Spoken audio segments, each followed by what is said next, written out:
Ceasefire के बाद पहली बार हिजबुल्लाह चीफ नईम कासिम ने बयान दिया और दावा किया कि उनकी जीत 2006 के युद्ध से भी बड़ी है। लेकिन जरा रुकिए, क्या वाकई ये जीत है या ये शेर की खाल में बकरी जैसा मामला है? 14 महीने तक चली जंग में क्या हुआ, कौन हारा कौन जीता और इस सीजफायर का असली मतलब क्या है, आज इस पूरी कहानी पर चर्चा करेंगे। नमस्कार, मैं हूं सिद्धार्थ प्रकाश। नईम कासिम ने कहा, हमने दुश्मन को हिजबुल्लाह को खत्म करने या कमजोर करने से रोक दिया, ये हमारी जीत है। उन्होंने इस समझौते को सर ऊंचा रखकर मंजूर करना बताया। लेकिन जब आपके 4000 से ज्यादा लड़ाके मारे गए हों, 80% सैन्य ताकत खत्म हो गई हो और लीडरशिप तबाह हो चुकी हो, तो ये कैसा जीत का जश्न है? 2006 के मुकाबले दावा बड़ा है, पर तब हिजबुल्लाह ने इजराइल को काफी नुकसान पहुंचाया था और इस बार तो कहानी ही पलट गई। अब जरा समझिए इस डील की शर्तें। हिजबुल्लाह को लिटानी नदी के उत्तर यानी इजराइल सीमा से 20 किलोमीटर दूर पीछे हटना होगा। इजराइल भी धीरे धीरे अपनी सीमा में लौटेगा। ये इलाका अब लेबनान सेना और यूएन पीस कीपर्स की निगरानी में होगा। अब सवाल उठता है कि हिजबुल्लाह को आखिर पीछे क्यों हटना पड़ा? क्योंकि उनकी ताकत इतनी कमजोर हो चुकी है कि अब लड़ने का दम नहीं बचा।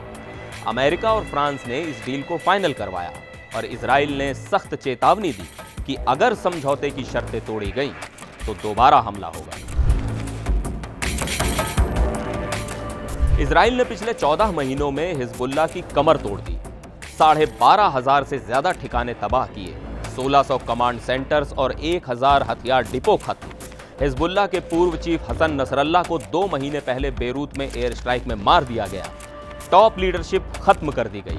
सोचिए, जो संगठन इजराइल को आंखें दिखा रहा था, अब उसकी हालत इतनी खराब हो गई है कि उसे यूएन और लेबनान आर्मी के भरोसे बैठना पड़ रहा है। हिजबुल्लाह के 4000 से ज्यादा लड़ाके मारे गए। ज्यादातर नुकसान पिछले 2 महीने की लड़ाई में हुआ। इजराइल का कहना है कि हिजबुल्लाह की 80% सैन्य ताकत खत्म हो चुकी है और इन सब के बावजूद हिजबुल्लाह खुद को विजेता बता रहा है। क्या यह मजाक नहीं है? अब अगर दूसरी तरफ देखें तो इजराइल को भी नुकसान हुआ। 76 सैनिक और 45 आम नागरिक मारे गए। 3000 घर और इमारतें हिजबुल्लाह के रॉकेट हमलों में क्षतिग्रस्त हो गईं। लेकिन इजराइल ने पलटवार में हिजबुल्लाह को वो चोट दी है जो शायद सालों तक भर नहीं पाएगी। इस समझौते में 2 महीनों का सीजफायर तय हुआ है। लेकिन सवाल ये है, क्या हिजबुल्लाह डील का पालन करेगा? क्या लेबनान की सेना वाकई इस पूरे इलाके को संभाल पाएगी? क्योंकि अब तक लेबनान की सेना की स्थिति काफी कमजोर रही है। नईम कासिम का कहना है कि हम लेबनान आर्मी के साथ मिलकर समझौते को लागू करेंगे, लेकिन हकीकत यह है कि हिजबुल्लाह को मजबूरी में यह समझौता करना पड़ा।